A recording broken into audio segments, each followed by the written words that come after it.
Okay, welcome back, listeners, to Idiot Sports Report, episode 9. I'm joined today by Ugly Bevan. Hello. Shit. Okay, Bevan, thank you. Thank you for making this possible. We're going to today cover Ramiro Bellator debut, UFC Fight Night 192, David Clark's mouth and what the hell happened there, UFC 266. That's it for the fisticuffs. Then we move over to rugby.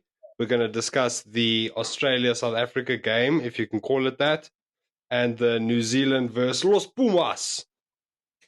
Then, as the fans have been waiting for, we're going to get then into the soccer Premier League we're going to discuss and some Champions League. Mr. Bevan, anything I left out? No, not from my side. But we'll go more in depth on this stuff later. Okay, so Bevan, what are your thoughts on Ramiro having his debut at the Bellator? Look, I'm excited. I've always liked Ramiro until he fought Izzy. So I was pretty excited to see him fight. The problem with Ramiro is he's not the smartest character in the world. So if you put him in a fight with somebody that's very intelligent, you're in big shit because that person's just going to outpoint him and not approach him and not get in dangerous situations, and then Ramiro's going to look shit. You need to put him in there with another brawler, and that they didn't do. They put him in with Phil Davis, who's one of the most intelligent fighters in MMA history, and Destroyed guess what? him? He just outpointed him. So, no, he didn't destroy him. He outpointed him. So, yeah, look, I mean, Phil Davis is a good fighter, but Phil Davis is a smart fighter. So you want to put if you've got a brawler and you want an interesting fight, especially the first time that you put him into this new promotion that's trying to get as big as UFC, so you want people to fight it. You know what you do?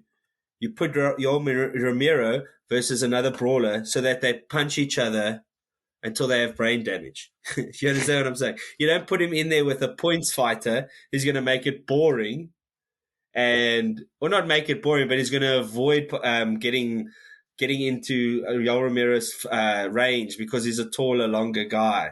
He's going to try and outpoint him. He's going to try and take him down. He's going to try, those kinds of things. So if you want to make money off Yoel Ramiro, he needs to punch people. Put him against somebody that's a punching bag. Then you're going to make money from him. But the matchmaker, I don't know why they did it. Who do you think would be a good fight? I don't really know the Bellator guys, but if I would, like in the UFC, Robert Whittaker was a good fight because Robert Whittaker stands and he wants to bang. And yes, he beat Yoel Ramiro, but it's a freaking good fight. Paulo Acosta as well, dumb as pig shit, and he knows how to punch people. That's why they put him against Yoel Ramiro. It's an interesting fight because it's somebody as thick as pig shit and somebody as thick as a brick wall, and then they beat the shit out of each other. And that's what we want to see. Do you understand what I'm saying? But at Bellator, Davis, a lot of people think he's boring and all these kinds of things. And I've watched him in the UFC. I've never really watched him in Bellator. But he's got a good record. He's 23-6, so it's not too bad. Whereas Ramiro's 13-6. So you can see it's not that good of a record. But Ramiro. But then, yeah. But look, then, how often do you think that these fights could have been so much better just by better matchups? Well, you see, with the UFC, I don't really watch Bellator. So with UFC, it doesn't happen that often. Normally, you've got, for example, Yoel Ramiro.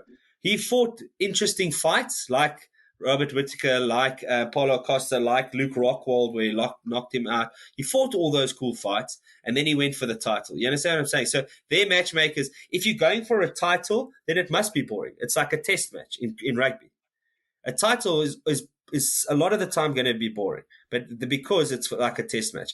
But if you're putting two guys to, like Bellator's, it's Yoel Ramiro's debut. You want to get it. We want to see him bang. We want to see him fucking fight. He's old now. He's not going for any titles. We don't care about titles. All we want to do is either see him get knocked out or knock somebody else out. Do you understand what I'm saying? So matchmaking in this particular case should have been a little bit better because like I said, Phil Davis is a very good fighter, but he's a clever fighter. He's a points fighter.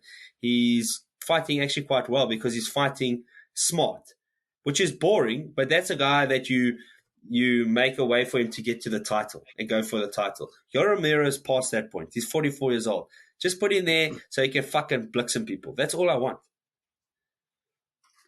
So, the way you're describing it, would it be fair to say that these different fighters have, what would you use as a word to group them? Styles or different aspects of proficiency?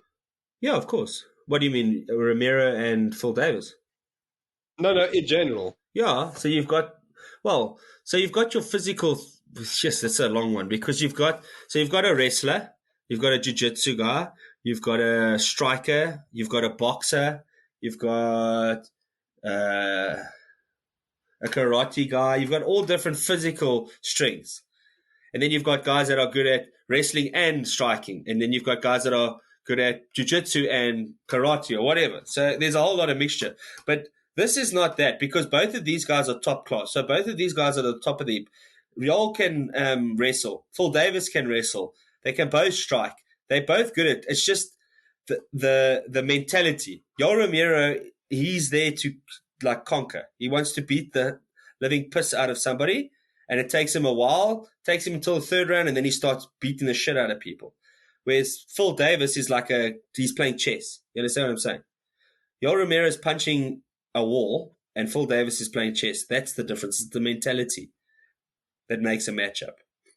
But then if you had to be, let's say, one of those different styles, if you had to be really good at one, which would be the one that would get you the most victories? What do you mean? In your bro opinion. So the physical attributes or the mental? Both. So obviously I can take a punch because I've been punched a lot, but I don't think I wouldn't want to take a lot of punches because then when I'm 50 years old, I can't speak. So I would prefer to be a chess player, a smart fighter. But yeah, so obviously I'd want to be a smart fighter, but I don't think I'm smart enough. So if I wanted to be successful, I'd have to use my head, and that's physically. I wouldn't have to use it. I wouldn't, not thinking. I'd take punches and absorb punches until he's tired and knock the person out or whatever. I think the most important thing for the UFC, the MMA, is to have a decent what do you call it? Wrestling background. Decent. You just have to be decent. Yeah, you can be really good, but if you're decent, you can become a champion. Like Ben Askren, he can't fight for shit. He can't strike. He can't punch for shit. But he was a good wrestler, so he was a champion. Not at the UFC, but at Bellator and One FC and all those guys. So the main thing that you need to be able to do is at least do the basics in wrestling or jiu-jitsu. If you come in as a boxer and you can't do any of those things, you fucked. Like the Paul.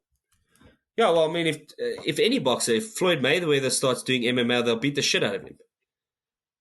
Because they just take him down on the floor. Yeah, but him is fun. I want to see Paul lose. Yeah, but he won't do. He's not stupid. He won't do UFC. There's no ways. Why would he? Because he's an asshole. He's not a stupid asshole. Remember, the minute he loses, that's it. That's the game over. There's no more boxing, no more big... People are watching to see him lose. That's it. Yeah, they might want to watch him lose twice. Exactly. So, no, I don't think they'll want to watch him lose twice. I think you will get people that'll want to watch him twice, but it's very, very little. It's much less than, yeah. But you don't even pay for it now, Jack. You don't even watch it now. Correct, but I'll stream it. Yeah, but he doesn't get money from that. So, and you don't stream it; you illegally stream it. But yeah, so look, again, like I said, I just think Phil Davis is interesting to fight because I enjoy the chess game behind it as well. I've got to a point now where I understand what the guy's doing, and sometimes I enjoy it. Sometimes like Gilbert Burns, just lay on Stephen Thompson. There was no strategy to what he was doing. He was just lying on him and getting points that way. With Phil Davis, if he goes out to fight and win on points, sometimes I enjoy it. But and Yoel Romero, if he goes out to fucking knock somebody's head off, I enjoy it. But if you put these two together as a matchmaker, they're not going to do that. So why would that be? Yoel Romero is famous. Yoel Romero is bringing eyes to your company, like doubling your viewership. So why would you put him with Phil Davis and not somebody else? Like he was supposed to fight Rumble Johnson. They are two big, strong, knockout motherfuckers. You understand what I'm saying? So somebody's going to sleep. And that's why we want to watch Yoel Romero fight. If I want to watch a jiu-jitsu guy fight, then I'll watch a jiu-jitsu guy fight. But if you saying to me, Yoel Romero's fighting, I want to see him fight somebody, not get outpointed. You understand what I'm saying? So, yeah, I mean, that's pretty much all I've got to say about it. Okay, is there any better draws to look forward to in Fight Night 192? Well, Fight Night 192's just happened. You think of 266? Well, that we can... Oh, what happened? Yeah, so Anthony, remember I told you Anthony was... No. Yes? What are you arguing with me about? Fucking everything, just as a principle. No, Anthony Smith fought Ryan Spann in at Fight Night 192. And remember I said to you, who cares? It's boring.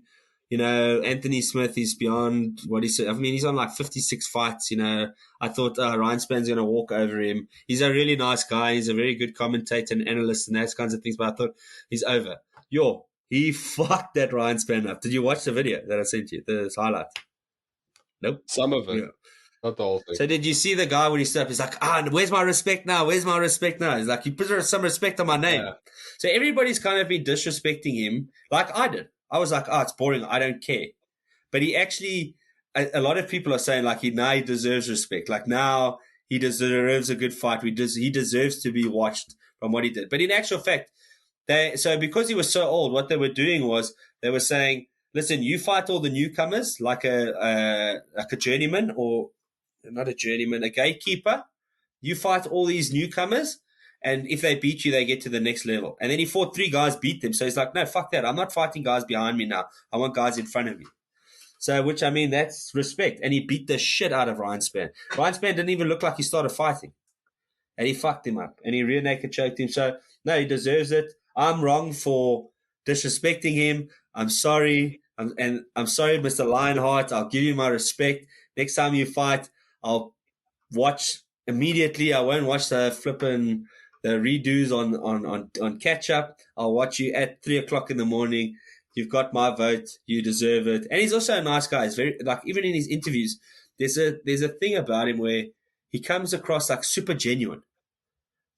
Like somebody will ask him a question, they're like, "Yeah, but do you think you should go for the title?" And he's like, "No, well, I mean, like the way he talks, it comes across as like he's just a normal guy. Like if you talk to him, he's just a pretty cool guy." And then he won the... Not putting on this facade. Yeah, not at all. Or he's not, like maybe because he's done it for so long, he's not even nervous anymore or anything like that. But he won the 50K, so he won the fight of the night or the fighter of the night. I don't know which one it was, or knockout of the night, one of them. But he won $50,000. So he says, as he's walking, he's like, some guy's like, "Hey, man." He's like, "Hey, what's up, dude?" And then he's like, "Yeah, you won the $50,000, the fight of the night." He's like, "Fuck yeah, I'm getting a Tesla." So yeah, fucking good. No, I like him a lot. What are the payouts like in that for that fight night? What do you mean payouts? Like we can look. The purse. So the 50K is like every UFC. There's like a fight of the night, performance of the night. You know, and they each get 50K. And then sometimes it's 75. Like if it's a Conor card and they're making a lot of money, then it's whatever 70K. No, it won't. I don't think anybody really cares about it. Bellator 192, UFC 192 bonuses. No, that's Daniel Cormier versus Alexander Volkanovski. Nah, what's his name again? But anyway, that's in the past. So no, it won't really show us. But look, it depends because Anthony Smith's been in the UFC for a long time, so he probably earns about 200 to 300K a fight. Ryan Spann, on the other hand, hasn't really done that much, so he's probably on 50 grand. So it's all depending on their contracts, not who they're fighting. Like if Anthony, I see. You understand what I'm saying? So like if Anthony Smith, he won't ever, but if he fought Conor McGregor, let's say they were in the same weight class, Conor McGregor will get $4 million for the fight, and they'll bump him up to 800,000. He won't get anything. It's not like you get this much and you know what I'm saying? It doesn't work like that. It's depending on your contract. Yeah. Like Nate Diaz, when he fought Conor McGregor got like $1 million for the fight and he got 20,000 just because of his contract. Oh, fuck. Obviously after that fight, but obviously after that fight, he he renegotiated his contract. He's like, listen, I'm a big star now. And then the next fight that they did, he also got $1 million or whatever. But it's all depending on what your contract says. Yes, but they shafted him, From $1 million to 20,000. That's what, like, shit. No, What but is you that? on that contract. Not even. You on the contract. You're lucky to get that fight. Yeah. Look, he probably got true, some but pay-per-view that's points hectic. or something like that. They probably gave him a couple of bonuses or something, but he didn't get nearly $1 million. You know what I'm saying? Mm. But now, now he Yeah. does. And the fact, you know what, he got 20,000 for that, let's say, or whatever it was, 40 grand because it's 20 and 20. I think he was on a 20 and 20 contract. So he got $40,000 for that fight. But he proved himself that he's a superstar and beat Conor McGregor. And then on the next fight got $1 million. If he hadn't have beat Conor McGregor, he wouldn't have gone anywhere. So it's also to say, like, he wasn't that famous before or worth that much. He was worth more than that. He was worth like a $300,000 contract or something like that. Just he was still on that same contract. So if he had re-signed before Conor, he would have gone to a $300,000 contract instead of after beating Conor, he re-signed his contract and now he's a fucking millionaire. So, I mean, it's sad that he got the 20,000 for a while, but now he got lucky and beat Conor McGregor and now he's $1 million guy per fight. So Yeah, no, straight. Yeah. At least. Yeah. So, yeah, I mean, that's about it, really, on that side. Any other highlights from the 192? No, not really. I mean, the fight before, the co-main event, I didn't really watch the Hulk versus, also, I don't really know the guys' names. I didn't actually finish watching it. Maybe next week I'll talk about it. But the biggest thing, okay, well, other than that, Devin Clark getting his mouth blitzed in, that was pretty funny. Did you see that? I did. It was tough to look at. That's like that. Not even his teeth. That's his gums that are fucked. Yeah, man, like the whole front section, that was disgusting. Yeah. Like, at least I saw up to like where they had, kind of fixed it. I don't know if it's temporary or whatever, but that was hectic. Well, I guess if they put a brace in there, because I know your tongue heals quite quickly, so it probably heal quite quickly. If they just brace it up, otherwise it'll just grow. It'll just heal skew like it was.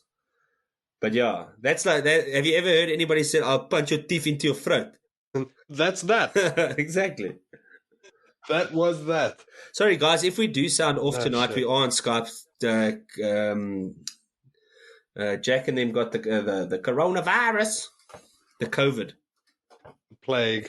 They think they might have. No, hopefully not. But yeah, so I just thought, let me not take the risk. We are, upstanding citizens. I don't want to infect anybody. So I thought we'll just do it from here. And we took about an hour just to get this thing fucking started because Jack's computer don't work. And Bevan doesn't know how to work a microphone. Bullshit. So I have to put that out there for the viewers. Mine works. I plugged in and went. Everything of mine works. Your stuff doesn't work. When did you start the recordings? What recording? After or before I helped you troubleshoot your computer? Bullshit, Jack. That was you, pal. Don't lie. Yes, you. Prove it. Okay. Well, I don't care, actually. If you think I'm the dumbass, then it's fine. We know Jack's a fucking idiot. Okay, but the big thing. What's the next thing, Jack? Because that's the thing I want to talk about. The next big thing, Bevan, is a little something called UFC 266. Yeah. Pickup stick. So that's a big one. That's got probably... At least 8 inches. Yeah, at least. So, look, the first fight is Alexander Volkanovski versus Brian Ortega. So these guys, not two of my favorite fighters, but very interesting fight to watch because they're both top level fighters. They're both championship level fighters, and they're both fucking good. So it's an interesting fight to watch. I mean, their records. Volkanovski is the champion, 22-1. Brian Ortega, 15-1. So, and one no contest, but that doesn't count. So it's like literally they've both got one loss. And the Brian Ortega has got a loss against Max Holloway, like the other best flyweight. So, I mean, it's fucking amazing, these guys. They both got really good records. Then the next fight, women's flyweight, Valentina Shevchenko versus the nicest lady I've ever heard, Lauren Murphy.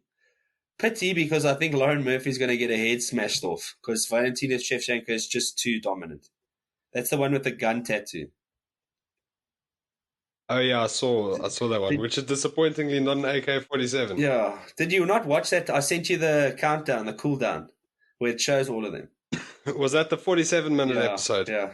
No ways, dude. Just watch it, fuckhead. It's like perfect. It's a perfect rundown. Okay, but then I need that before Monday.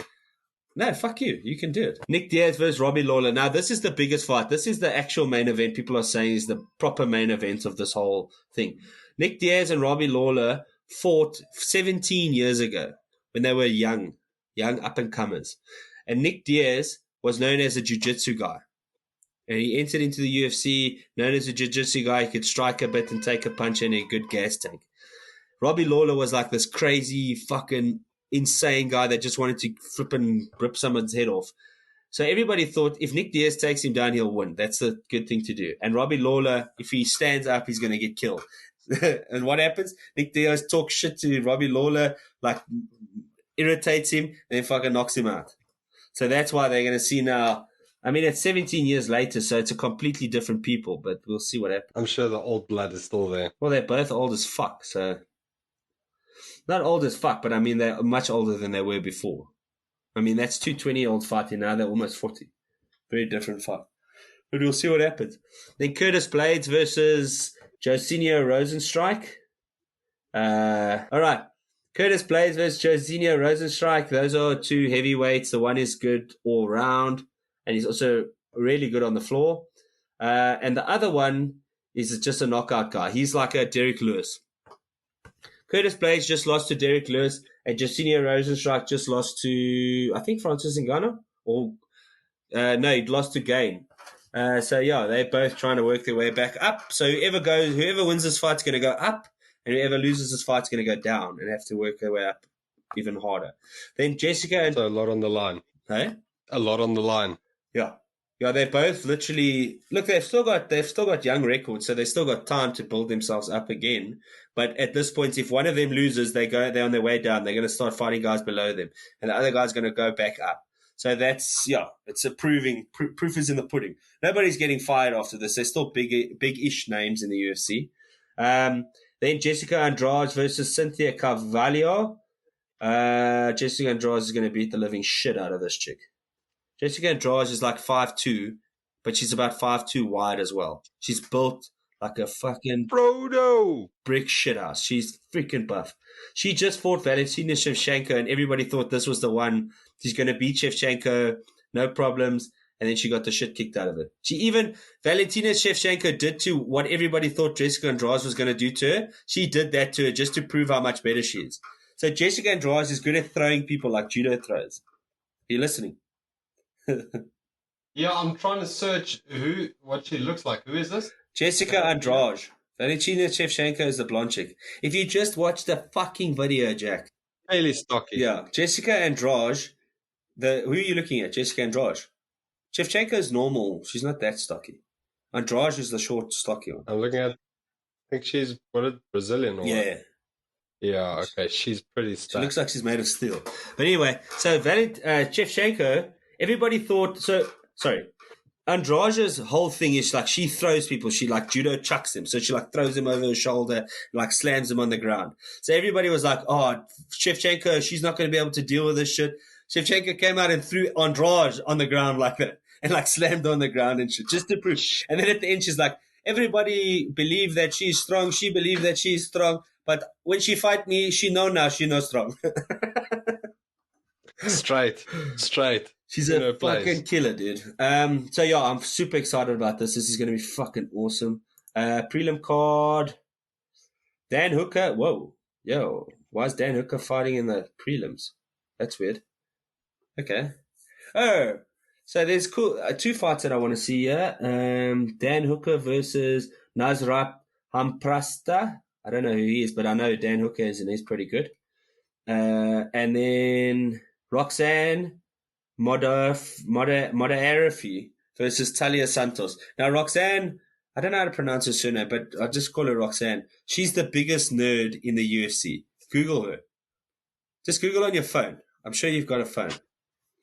Roxanne, and then M-O-D. I do have a phone. So it's Roxanne, and then Arafy. So it's Madafferi. Modafferi. No, she's not. Or Modafferi. She's like Italian or something. Early prelim. Nothing there to watch. She looks like Amy Farrah Fowler. Yeah. And she'll fuck you up. So she's fighting. I really like her. Yeah, in that one picture. When you got long hair, you have to fight with cornrows. You can't not fight. You can't fight without cornrows. Yeah, and that's about it. UFC 266 is going to be pretty good. I don't think it's going to be the best fight card of the year, but it's going to be one of the good ones. Oh, I don't know. We never know, you know. She's quite old. She's 38. Yeah, she's been around for a while. And she's American. Yeah. 268 is going to be good. Oof. But anyway, we'll talk about that. This card is stacked. So on the 7th of November, sorry that we're jumping ahead, but we've got Kamaru Usman versus Colby Covington. Okay, that's for the title. Rose Namajunas versus Wei Li Zhang for the title. Justin Gaethje versus Michael Chandler. Both were going for the title previously. Sean Strickland, the crazy guy. Remember that crazy guy? Yeah. Versus Luke Rockhold, which is Luke Rockhold's coming back from retirement. He used to be a champ, and then he like talks shit about everybody. He's like actually kind of an asshole, but he's very handsome. He was actually the Bachelor. So that's why some people like him. So I don't like him. I think he's a bit of a prick. And then Frankie Edgar. Was he on the show, The Bachelor? Yeah, he was the Bachelor. Hectic. Yeah. Hectic. And then that Frankie. So this is in New York at Madison Square Gardens. It's going to be insane. Then Frankie Edgar versus Marlon Verreira. So remember I told you about Sean O'Malley that didn't want to fight Frankie Edgar because of the tax. So Marlon Verreira is kryptonite because Marlon Verreira beat him. He's the only person to beat Sean O'Malley. So the fact that they put him in place of Sean O'Malley is like a big fuck you too. And fuck him, yeah. Oh, so they went ahead without him. Yeah. Obviously, he's not even. He wouldn't have. No, good. He's not even in he's fifth on the list. He's only just making the main card. It's not like he's a big star. That's what I don't understand. Like now he's talking about, well, if my contract's up, I'm going to see what free agency is like, and if somebody's going to pay me more, would I leave? But I want to stay at the UFC. I'm a UFC man, dude. You still fucking small potatoes, bro. Just shut the fuck up. Because if you keep talking like that, nobody wants to watch you, and you're not creating more fans. Conor McGregor didn't talk like that. And also, no one wants to work with you. Yeah, well, I mean, look, if they've got enough, if they're making it, look, not to say that they don't make money from him, but on this card, he's not going to pull more numbers than he might pull. He's going to pull the lowest numbers on this card. That's how stacked this card is.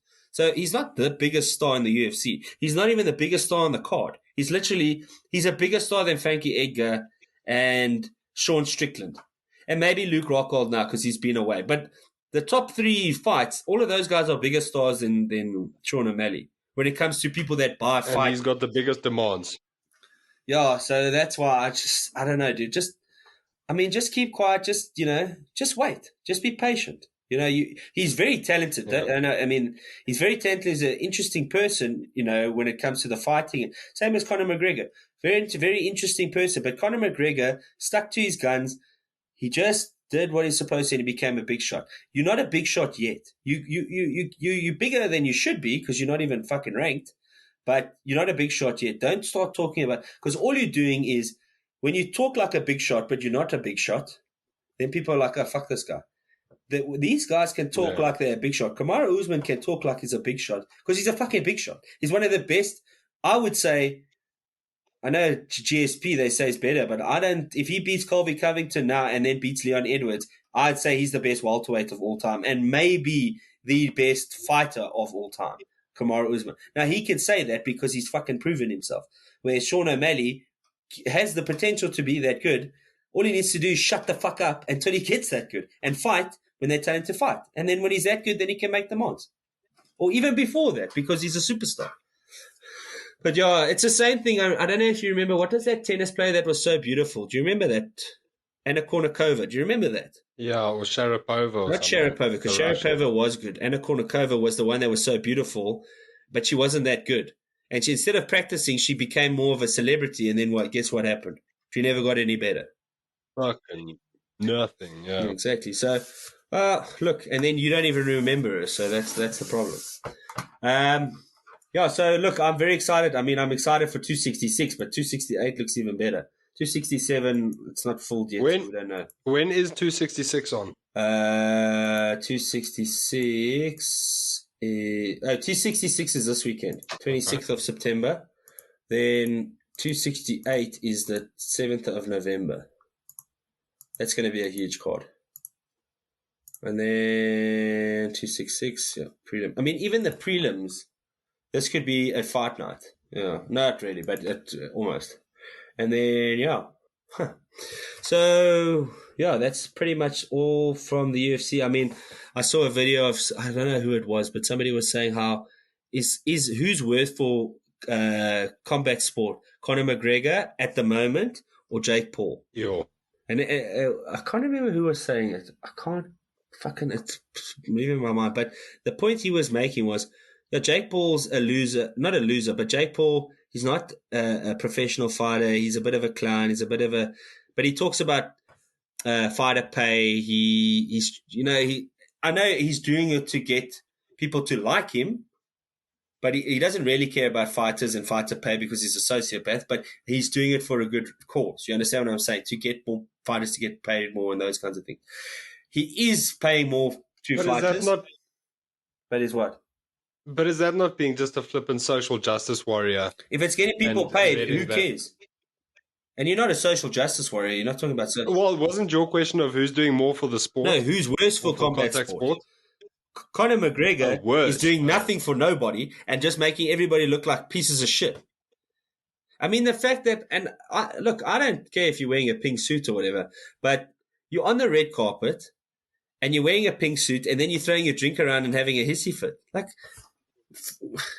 dude, like I said last week, you were one of the greatest. And now you're on the red carpet in a pink suit throwing your drink at some skinny rapper.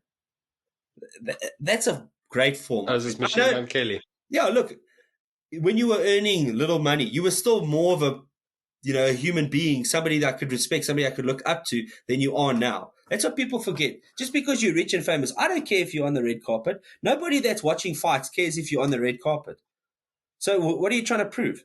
Yeah. Nothing. Maybe you want to go and you want to enjoy yourself. Celebrity lifestyle. But it's shit, dude. All you're doing is just ruining your fucking legacy. But anyway, we spoke about that last week. What's next? Okay, and now for the rugby championship. First, let's start with the saddest news: Australia versus South Africa. Fucking bullshit. What was your take on that game? Before I start crying into the microphone, what did you think? Look, at this point, I'm so fucking sick and tired. I mean, the way they said, like, what irritated me last week was they're like, no, well, our game plan is working, so we're just going to keep it the same. No, it didn't work last week. The fact that you lost to Australia the week before is the problem. You should have beaten them by miles at that point if you were playing your game correctly, if that was the right game to play. So if you look at the players for player for player, if you, other than Quaid versus Pollard, I mean, he dominated Pollard, but other than that, we had the better players. And that's why I say, if the game plan was the right game plan, you would have beaten them by miles. It wasn't the right game plan. You have better players. Why are you still playing that game plan? And what did they do this week? Use the same game plan that we know Australia already knows the game plan. Do you understand what I'm saying? They know. Australia knows their game plan. They've got their number. So what do? The same thing. Obviously, they're going to beat us. Yeah. It makes no sense. Same thing, but twice. Yeah. It's like, fuck, I don't know. I don't know what to say because, and then they're like, yeah, well, no, we've got the right, like Khaleesi says, no, we've got the right game plan. We're just not implementing it correctly. Yes, you know why you're not implementing correctly? Because Australia has broken down your game plan and they know the game plan. So they're literally training for your game plan. So you have to change your game plan because they know the game plan. A little bit of adapt. So that just pissed me off. And then the other thing that irritated me was Pollard was saying, they don't have an attitude problem. If each player misses one tackle, that's 20 tackles. That's the wrong attitude. You're a professional. You're one of the best. Yeah. You're not Italy. You're not fucking Zimbabwe. You're not fucking Kenya. No, Kenya are pretty good, but you're not any of those people. You're not kind of good. You're not Japan. You're the Springboks. You're one of the best in the world. You don't miss any tackles. That's the point of you. That's why we support and you you. don't kind of make an excuse for it. Yeah, but you don't. The point is that you, like he said, yeah, well, there's no attitude problem. We missed 20 tackles. That could happen. No, when you're at the level you are, it shouldn't happen. That's the point. Your attitude being, well, sometimes people make mistakes is the wrong attitude, because you are supposed to be the best in the world. And you are. All of you have the capability, and we know that because you were the best in the world, of being the best in the world. Don't tell me that sometimes shit happens. No, you're a professional athlete. You get paid to play sport. Shit doesn't happen. That's the problem. That's the point. That's why you get paid so much fucking money, because shit doesn't happen. Do you understand what I'm saying? Yeah, that's why New Zealand win, because shit doesn't happen when they play. Because they don't have the attitude of, oh, well, shit happens. Sometimes it happens. It doesn't. No, that's the wrong attitude. So you do have an attitude problem. And even the way they talk to, the guy asked him about the attitude of the team, and then he acts like, oh, like the way, oh no, there's no attitude problem. Like he's upset with that. Dude, you play a game, we support you. The reason, it's like paying taxes. The reason you have a job and the reason you can play rugby for a living is because we support you. Don't treat us like we're below you, my friend. We support you. If you carry on the way you are, guess what? We're not going to fucking support you. And guess what's going to happen to your salary? Go play in fucking England. I don't know. Just keep bringing, I don't know. No. I think he has an attitude problem. And I don't think, look, obviously the fact that he missed the kicks, I don't think he's a worse player. I just think he needs to be mentored and he needs to slow down and just catch his breath. You know what I mean? That's what I think Pollard needs. I think he's a brilliant player. He's got the potential more than most players. And he's got the potential to be one of the best in the world. But for fuck's sake, he's just got so... Have the right attitude about it. Yeah, I mean, Jesus Christ. You're getting... It's like if we had a bad attitude, if somebody says, "Yo, your you isn't great," and then you could do better. We know we could do better. We do this for fun. But if we were getting paid for this and somebody said to me, "Yeah, no, look, you could do better on the podcast," I'm not going to say, if I don't agree, then I don't agree, but I'll shut the fuck up. You need to be the best in the world because that's what you are. I'm giving you a compliment. I'm saying you're the best in the world. Fucking act like you're the best in the world. But yeah, I don't know what your thoughts. No, look, again, just flipping mad frustration. That game made me feel like I was part of an abusive relationship. I'm busy watching the game. We stuff up, they score. Okay, switch off. 2 minutes later, put the thing back on. I think things will go better. No. The game said it loved me, but it still hit me. Every time I switch back on, that thing still flipping. It broke my soul. I don't know how many times I stopped watching and started again. And look, but it's infuriating to watch because, like you're saying, we are better. We should be better.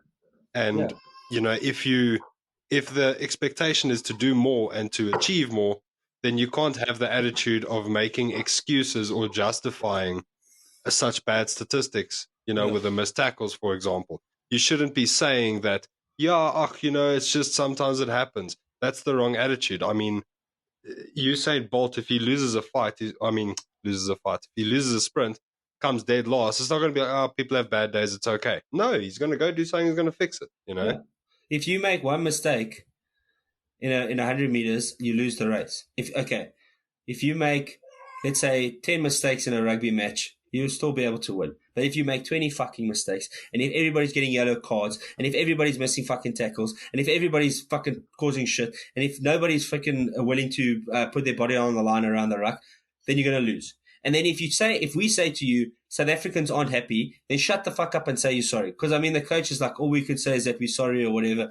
But then they say, we're sorry. And then they say, okay, well, what's the problem? Because the guys don't seem motivated. The guys seem like they have attitude problems. The guys seem like they're not interested. You're not changing the game plan. You're just doing the same old bullshit. And then they're like, well, none of those are true, but we're still sorry. What are you sorry about if none of that shit's true? Sorry, we got cut off there.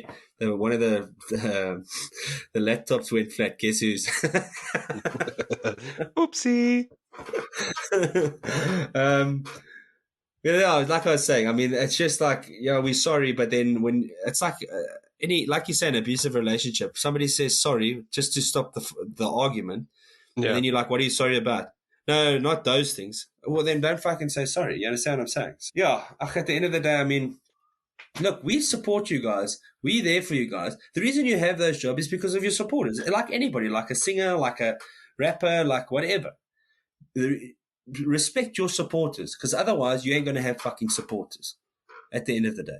So that's why. Do you think this has, or his choice of words or attitude, has anything to do with the fact that he's the leading point scorer now in the rugby championship?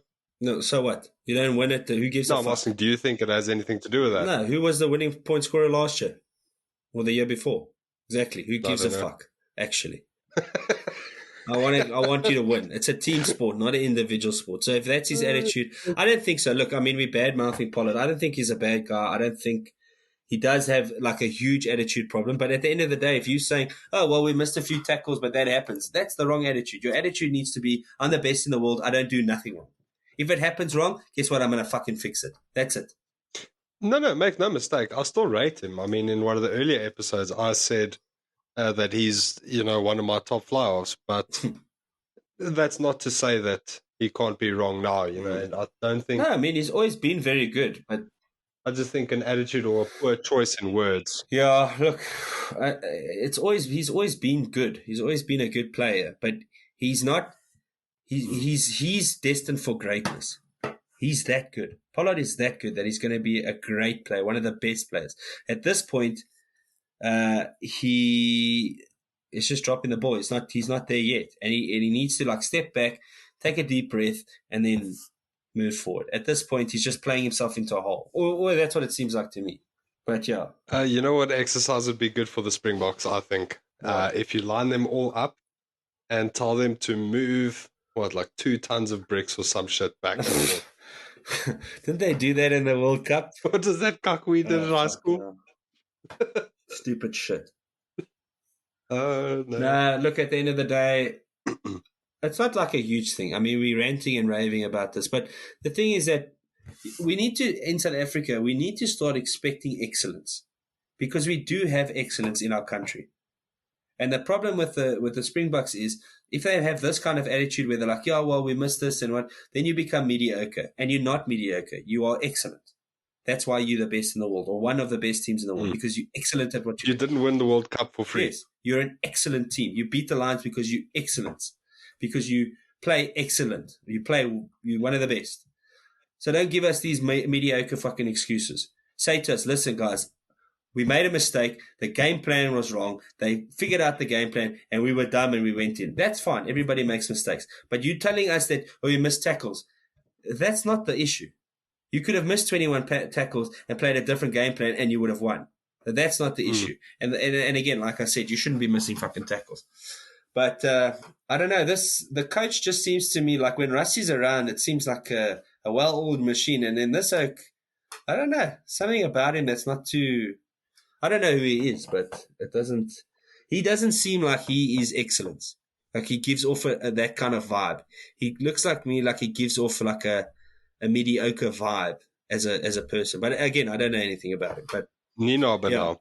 I mean, he's doing the same thing that fucking, what's his name? De Villiers. Peter De Villiers. De Villiers did the same thing. He played the same game plan from the World Cup that the previous coach did. And then when they started, then we won. And then when they started figuring out our shit, guess what? We lost every fucking game. He's doing the same thing. So he's just as good. Because if you're playing the same game, yes, you play the same structure of a game plan, but not the exact fucking game plan every fucking game you go into, because guess what? Somebody's going to figure it out, and then you fuck. And now we're at the point where Australia needs to lose every game to Argentina, and we need to beat the All Blacks in every fucking game. That's where we are at the now. So it's very difficult for us to win. Yeah, no, agreed. Speaking of New Zealand, what did you think of their performance? It's New Zealand. I don't know what you want me to say about New Zealand. New Zealand's New Zealand, New Zealand. There's no stories, no excuses. I mean, and that's the thing. The reason why there's none of that shit, because if one of these oaks came back and made an excuse, you know what the fucking New Zealanders would do? They'd go mad.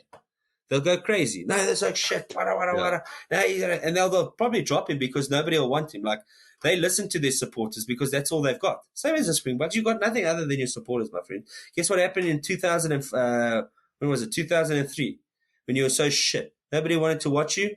All of you guys are fucking, you're not big shots, you never won the World Cup. You need the supporters behind you, and then you can do shit. And we need you because it's obviously entertainment. We love you. We want to watch you. We want you to do well. But at the end of the day, don't think it's a one-way fucking street here, please. Yeah. No, agreed. And then, on the All Black side, All Blacks played well. I mean, as they always do. Bowden Barrett's on another level. Like, I was watching this thing where they were like, Bowden Barrett slowly but surely, like, it's these New Zealand commentator, or not commentator, but analysts talking about how Bowden Barrett's like, he's warming up, he's getting back into the run of things with New Zealand and whatever.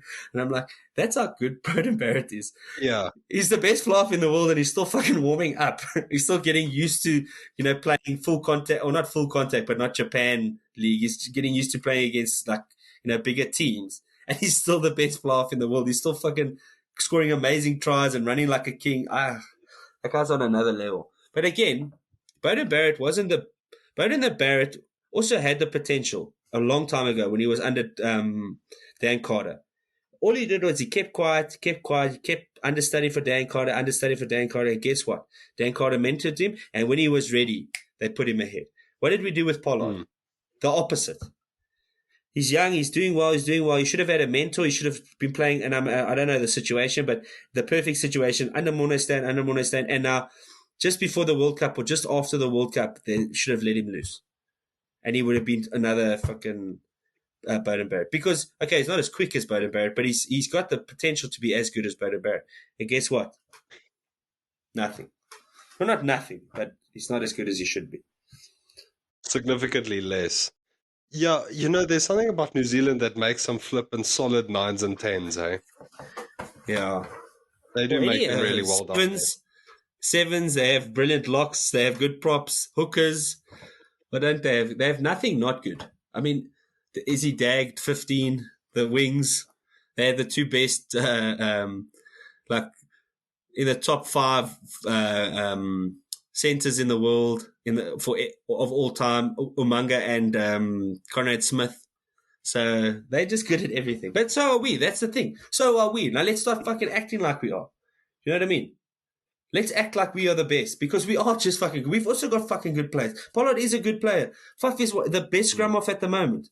Yeah. We've got the best captain. We've got the best back three. We've got the best wing in the world. Like, we've got good players. We've got the best players, but we just have this mentality of, like, you know what it's like a hot chick that doesn't think she's hot. She could have been like a freaking movie star, whatever you want to call it, or not even a hot chick, somebody with talent that doesn't believe in themselves. That's what South Africa is. We're as good as everybody else, even better than most people. Like I said with Australia, we should have I was angry that we lost by 1 point, not because it's unlucky. No, we should have fucking donnered them into the ground, 50-0, yeah. or beaten them like we beat Argentina, but we didn't do that because we're fucking useless, or because we don't believe in ourselves. I didn't want to swear today, but then as soon as you bring up the freaking rugby, I want to swear. Yeah, what's next? Let's talk about something. My blood pressure is through the roof. And you need to talk more, because I've been talking a lot during this thing. Luckily, it's soccer now. It's your turn. Okay, so I think because of the delay between yourself and myself, I'm going to run through the results. Then you just jump in whenever you need. So we'll start off with the Premier League. I'm just going to run through pretty much the standout games for me. Okay, Newcastle and Leeds 1-1. Meh. Wolves and Brentford. Okay, now that's interesting. As I mentioned almost every week, Brentford got promoted, Moss, and they're not doing very well. I mean, they got a red card and they still beat the Wolves 2-0. And the Wolves is not a shoddy team. Look, it's not top 6 or anything like that, but it's a solid team. So I think the question is, are they playing with a shit team, or have they got more money and new players? Like, are they playing with their team they played with last year? Is the question. Look, I don't know so much in terms of selection, but they have a much smaller budget than the Wolves. Let me just actually check Brentford EPL budget, because I think. But the question is, have they got the same team, or have they got Premier League level guys? You understand what I'm saying? No, they can't afford. they can't afford just anyone they want. They have a lot of the same players as when they got promoted. I'm not sure about to what Okay. extent, but Because they wouldn't be able to put in a Ronaldo or a Messi yeah, or a Mane or something because like it's that all good now. and saying like, okay, yeah, these guys came up from last year and they came up from the league below, but then they got fucking Cristiano Ronaldo level players in their team, or not to that extent, but then it's not really the same thing. No, look, I think they're still underdogs, and I mean it was Brentford played away and they still won 2-0. So I think Shit. that's a solid performance from their side. And they're Yeah. currently on the log, they are ninth. That's not okay, like it's Sure. still early days, but I mean, Yeah. 9 out of 20. I mean, they're above Crystal Palace, Southampton, Arsenal, Leicester, Aston Aston Villa. Villa. Yeah, so Aston Villa. it's so they're doing well so far. I hope they continue a strong show of form. But the other Okay, thing is next Brighton are at game. fourth. That's weird. Yes, that is also a strange one. We'll get to that one now. Oh. Norwich City at home lost 1-1 goal to 3 against Watford. Yeah. Um, yeah, that's good for Watford. They're also not a Uh-huh. top team really, but good for them. Who, who was that? Burnley Southampton. v Arsenal. Excuse me? Who was that? Southampton that you just said versus Watford, No, Norwich. Norwich. No, but Norwich are also Yeah, quite far down. They lost. yeah, look, they got promoted from the previous division or league. Them and Um, Brentford. yeah, them, Brentford, and who else got promoted? I think it was Watford as well, actually. I Oh, okay. think it was actually also Watford. Okay, but then the next game, Burnley versus Arsenal. It's nice to see Arsenal winning again. Their coach Arteta, he was quite appeared to be quite emotional after that game. Mm. I think I mentioned, I don't know how many weeks ago, that the amount of pressure that Arteta must be feeling is ridiculous. But props to him. They've changed the team around a bit. That's fair. Okay, cool. But they've now won, regularly. Just looking in recent times now, obviously they have glowing records historically, but can you yawn softer? Fuck you. It's boring. Yeah, So but they are good for also Arsenal. playing lesser teams. I mean, they were playing fucking Man City. Okay, they lost against Brentford, but they were playing Man City versus Arsenal, and then who was the other one? And then they beat Norwich and Burnley. I mean, it's not like they're playing top. They're not a top class team unless they beat a top class team. No, but their poor run of form extends to more than just this the 5 games now that they've played. But it looks like they're a little bit on the up. Let's check if they can sustain it. But I don't think they will because Speaking, when they played against the top flight teams, they've been beaten by all three of them. That's what I'm saying. It's easy to yeah, beat but these shit look, teams. I think they're on the up. Their performances are improving, not necessarily if you're looking at just a result versus which class or strength team. The way they're scoring and coming together is better. So I think we can expect stronger results in the future. Okay.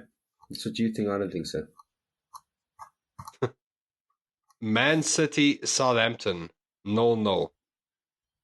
Who cares? That is just a beautiful song playing in my ears. I just love it. It was Man City at home, and there's also been a bit of controversy, if I can say that, around the Man City coach, Pep, who is kind of, you can choose whichever word you want, but plead or, request or whatever, but he essentially just asked more fans to come to the games. Now, I think there's a bigger fuss in the media about that than what is needed, but Oh, because of Man COVID. City, for where they are, they should have more supporters attending their games. Yeah, maybe they're running out of money. I don't know if that had an impact on their game now, but for them to draw against Southampton at home, it's Yeah. good news for all the other teams that are challenging for the title. All right. Okay, well, let's move through this shit quickly because I'm getting bored now. Because we still got to go to the UEFA. Liverpool beat Crystal Palace 3-0. Obviously, that was exquisite to watch. I've never liked Liverpool. And we learned that when Salah took his shirt off, that his abs have abs, and that guy is ripped. He's now joint top scorer for the season so far with 4 goals. And Cristiano Ronaldo is just 1 goal behind with a few games less. But anyway, won't linger too much on that. Yes, excuse me. It's too good. Aston Villa 3-0. They beat Everton. Good for Aston Villa. Not much more to say there. Then Brighton versus Leicester City. Yes, that is. I think Brighton is now punching above their weight. You know, they're getting, or they got this big result now, and as a result, you mentioned where they're on the table now, 4th. If they could finish the season in 4th, they would be over the fucking moon. But I don't think. You think if they're in the top 10, they'd probably be pretty happy. Yeah, no, agreed, 100%. Next game, West Ham, Man United. Look, in my opinion, Man United was a little bit lucky to get this result. There was a late penalty save. But yeah, Man United, team to watch. Ronaldo ain't no joke. That much is clear. Except in the UEFA. Tottenham. Except in the UEFA. Tottenham got destroyed by Chelsea 3-0. At home ground, they lost 3-0. And would you flip and believe it or not, Chelsea and Liverpool matches played, won, drawn, lost. All the same. Goals scored, goals against. Points is all the fucking same. So, yeah, I was actually chatting to one of my colleagues today who supports Chelsea, and I said, I wonder which team is going to blink first. Because I don't know how long they can keep that up for. One loss and 1 win. But then the thing is, they could all, everybody wins. Yeah, I hope it stays the same the whole time, and I hope literally it's 1 and 2. That would be crazy. I mean, that was like that Man City battle with Liverpool 2 years ago. They ended the season, I think, on 1 point difference, 1 or 2 points difference. And that was also the Liverpool lost to Man City overall that year, but that was the highest total for a team to lose with. So that was a long push to the end. Yes, moving on to the Champions League. Okay, here I'll run through this quickly. Most notably, Young Boys beat Man United. Yeah. And what I wanted to say was, what a stupid name. Young Boys. Young Boys. Why would you call them? Young man. What's it? That's the dumbest team name I've ever heard in my life. Young Boys. Look, what a dumb name. And it's not the greatest, but I mean, in this game, Ronaldo scored, surprise, surprise. But, I mean, United had 2 shots, 2 on target. The Young Boys had 19 shots. Man United had less possession at 46%, less passes, a difference of 42. Pass accuracy was 6% lower than the Young Boys. Okay, less fouls. No, look, they were unlucky on that second goal, but at the end of the day, they lost. And they lost, like you said, all the stats. They lost the game. They were the worst team. Man United, the Young Boys were the better team. Dumber name, but they were the better team. Yeah, no, I wouldn't call the team that if I was there. But anyways, so that was quite a crazy one for them, or unexpected result. I see here Chelsea Seville versus San. Okay, no, sorry, carry on. Chelsea beat Zenit. Almost expected, but a lot of these games it's easy to slip. So good for Chelsea that they got the victory there. Juventus beat Malmo. Don't know how to pronounce that. 3-0. Juventus, good team. Barcelona, shame. They lost Messi and the game. They got destroyed by Bayern Munich. Well, my question was, they were talking about how poor they are and they're so cuckna and all that kind of stuff. Like, they've lost so many. They used to be like the Man United of Europe. Like, they were the best in the world, and they had all the best players. Them and Real Madrid, and now they're like heavy cuck. But it says here that how Barcelona got into debt. Barcelona's debt was caused by overspending on wages and transfer fees. Lionel Messi final £555 million contract costs approximately 139 million Shit. per season. The wage plus the other expensive contracts meant Barcelona was spending more than it was earning. I mean, then just get rid of Messi then and keep the rest of your players, because now they've got that one guy, and then even the commentators like, yeah, he's not that good. Back in the profit. So yeah, that's just sad. And I mean, Bayern Munich, I don't know why. Mate, I don't know. I don't know why they would do that, but it sounds stupid. And then Seville versus Salzburg, that Yusuf En Nassereri got sent off for diving, and that made me happy. I was like, and he even walks off shaking his head. Fuck you, bro. Get off the field. Okay, so you agree with me now that there are moves being made to lessen that kind of shit behavior, and it is to the benefit of the sport. Yeah, that's why I watched it. Okay, moving along swiftly. Messi must went to PSG, and I mean PSG has a superstar team with Mbappe But as then well. they're also going to be and, poor in 10 years, so what's the use? 5 years. Yeah, Messi laughing all the way to the bank. But I mean, Yeah, I don't know. I don't understand that. I mean, why? How did that happen to Barcelona? I mean, surely they must have made some kind. Why are they offering him contracts like that if they're not making money from him? Because even if they're winning and they've got Messi, but they're still losing money. Or then what's why? It doesn't make sense to me. Because you've got Messi because people watch you to make money, but you're still not making enough money to pay for him. Get rid of him. no, exactly. Then Liverpool beat Milan 3-2. I had to do a report during the week, and I only finished the report at halftime, so I got to watch the second half. Man, that thing got me fucking nervous. Some shockers, but glad Liverpool took the win there. Yeah. It's always nice to see a high-scoring game, and particularly when you don't know which way it's going to go. I mean, Liverpool went 1 up, then Milan came back 2-1, and then Liverpool jumped another 2 goals. So that at least was a nice up and down, exciting to watch.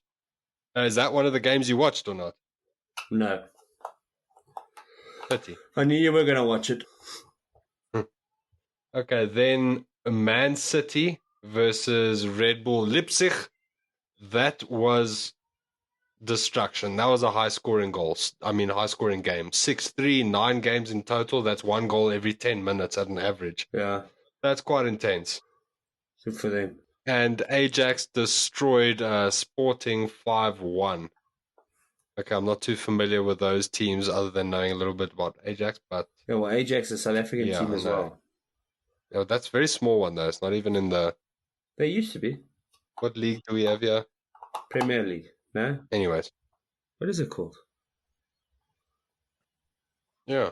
Okay, have we missed anything that you wanted to talk about on the soccer, Mr. Bevan? Nothing at all. I'm just happy that they're giving red cards now. That's all I'm happy about. And I used to support Barcelona, so I'm going to have to find a new team, but we'll see what happens. Come to Liverpool, it's nice. Nah. Listen, I'm sorry, I've got more bad news for you. What? There was no Formula 1 this weekend. Oh, damn it. I knew that was going to make you sad. Oh, yeah, I'm so sad. I could lie. I'm going to do that next year. I'm just going to talk about, next time there's a hiatus on the UFC, I'm just going to make shit up. And then just talk about it for half an hour, and then you'll be like, no, and it was a good fight. And, no. Yeah, no, I saw that. I'm going to check. I'm going to test you, fuck. Oh, shit. Guys, thanks very much for listening and taking the pain to listen to episode 9.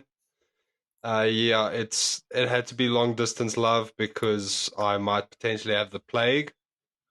But yeah, better safe than sorry. We don't want to spread this to little kids and that. Bevan, some notes. Where can the listeners find us? Where can they get into contact with us? Where can they come with suggestions, complaints, or checks?